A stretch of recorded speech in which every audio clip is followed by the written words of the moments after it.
spend to live on. And my general response to that is bullshit. $5,000 a year? Oh, no, a month. I'm sorry. They spend $5,000 a month, of course, which is $60,000. And I'll say, well, okay, you made $180. Assuming some reasonable tax rate, you net $140. How much did you save last year?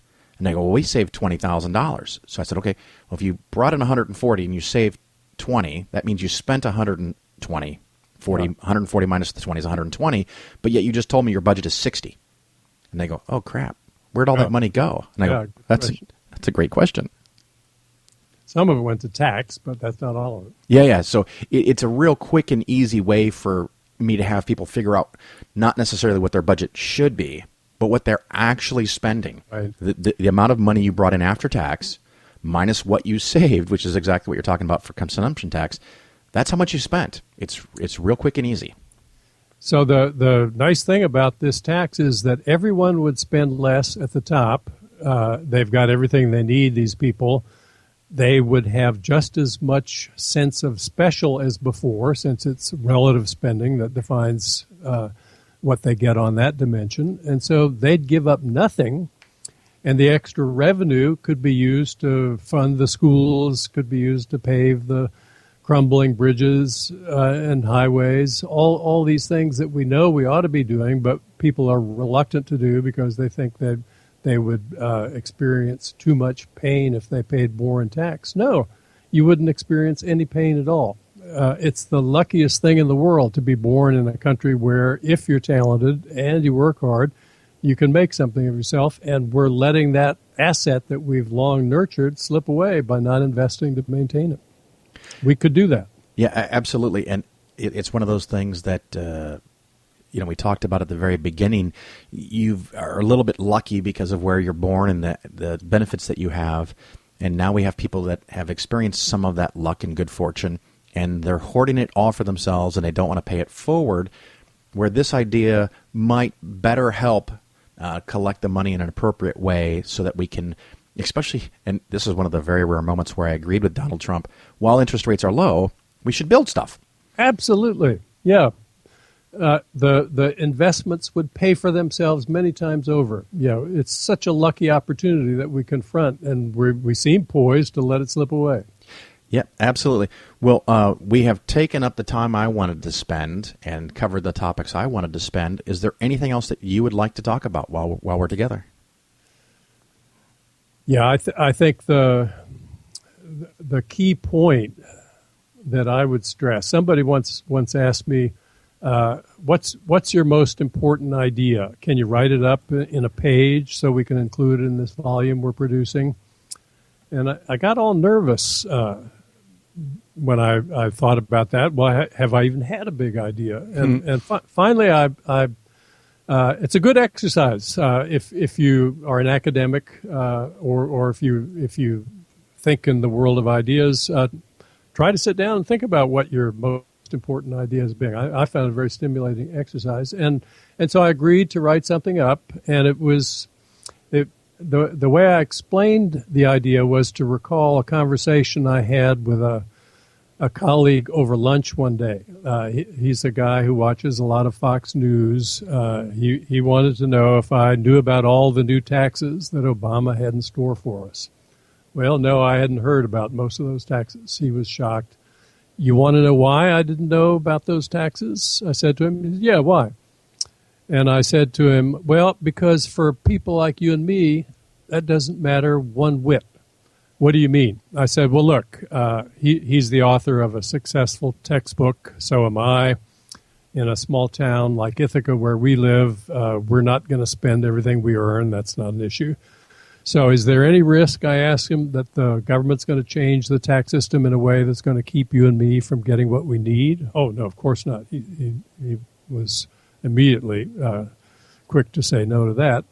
Well, what are you worried about? That they will change the tax system in a way that will make it more difficult for you to get what you want? Yeah, that was the problem. I said, look, that cannot happen. What do people like you and me want? We've got everything we need. We want things that seem special. Well, those are the things that everybody in our circumstances want. Maybe if you live in New York, you want an apartment with a penthouse apartment with a sweeping view of Central Park, or you want a choice slip in the marina, or you want a painting that others are hot to own too. How do you get those things?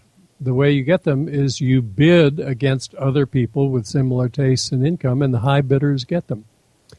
So I said to him, what's going to happen if the government raises your tax rate a little bit and mine? What's going to happen to the bidding contests that determine who gets those things? Nothing. Absolutely nothing. The house with a view, that's going to end up in the same hands as before. So for the people who have a comfortable income, it's one thing if your income goes down alone, everyone else's stays the same, then you can say, yeah, it'll be harder to buy what I want. But if people like you all experience a decline in income, which is, after all, what happens when the tax rate goes up on the top earners, that's not a hit to your relative purchasing power. And relative purchasing power is what determines whether you get things that you want. So relax, I told him.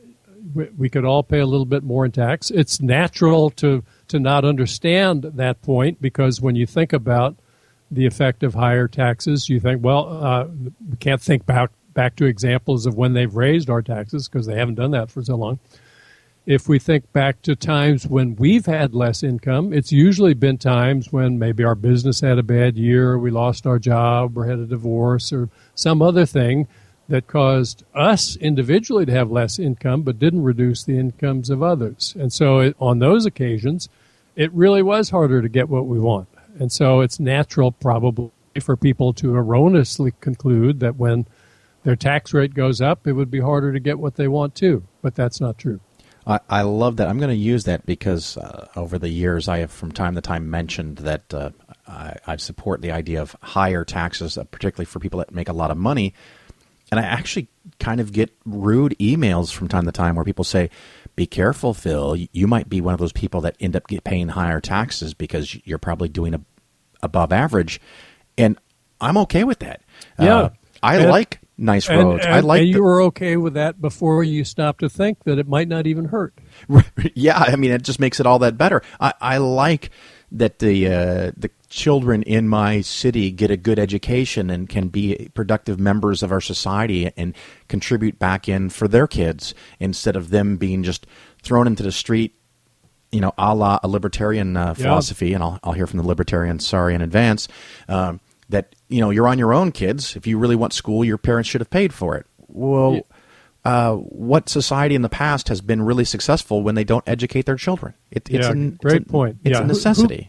Who can feel proud of the fact that if your kid is in the top quartile in math and you're from a poor household, one in the bottom third of the income, he's less likely to graduate from college than a rich, dumb kid, somebody who scored in the bottom quartile in math but has a prosperous family. That's wrong, basically. We shouldn't have that situation. Absolutely. Well, we could probably spend all day talking about how much we agree, but the book, once again, is written by Robert H. Frank. We got to make sure we get your name in here. Success and Luck, and it's available at Amazon and all quality bookstores. And, of course, you have some textbooks and other books people can check out, so I encourage the listeners to do that. And thank you so much for being on the Phil Ferguson Show. It's been a great pleasure to have you on today. Yeah, I really enjoyed talking with you, Phil. Hey, thanks a lot. You're listening to The Phil Ferguson Show on Secular Media Network. All right, everybody. Hopefully you enjoyed the interview. And once again, I'm over my time limit, so we've gone a little long. We're going to keep the closing remarks short.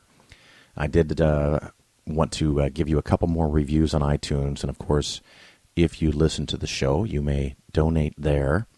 And we have one from the author, I guess, is Preston's iTunes Store. The only podcast I found that contains highly practical financial advice with materials pertinent to secular skeptical thinkers. Outstanding. Well, thank you, Preston's. Second one, Ben MD. Phil's show has really expanded my knowledge of investments and, more importantly, educated me on the practices of major financial companies. A must listen if you are a skeptical person who wants to know more about managing your money. Well, thank you very much, and we'll get a couple more next week. And the only other thing I wanted to cover was our little fund drive for the Secular Student Alliance. Regular listeners will know that last week I had on a student from the University of Wisconsin-Madison. We talked about all the things that the Secular Student Alliance, the SSA, does for her and other students in her college and other places around the United States. And I also announced that I had a little fund drive page, which you can still find. I'm not going to close it. You can add more money on my Facebook page. That is the Phil Ferguson Show Facebook page. Of course, you can go there and like the page. It was also on my personal wall, Phil Ferguson, of course. And I'd asked if you guys could donate at least $500, because if you did, I would match it. Well, guess what? I'm on the hook for $500. In 1 week, you guys donated $650 to the SSA. So thank you very much. And on behalf of the students, I thank you as well. You can still donate more money. And it's one of those things I get on a regular basis. People say, I looked for your Patreon account. I like what you're doing. I want to support you. Well, I get supported by the people that hire me. It's kind of a shameless commercial, the show, in a way. But if you're getting something out of it and you're not paying anything for it and you feel like the show has value to you, I'm honored.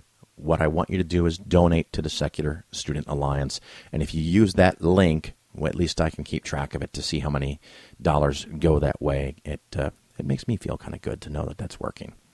Anyway, we're going to wrap up with that. Thank you for listening to the Phil Ferguson Show. Please make sure you share the show with your friends. The listenership keeps going up, and I want to try to encourage that to go even higher. So thank you once again, and we'll talk to you next week. Ciao.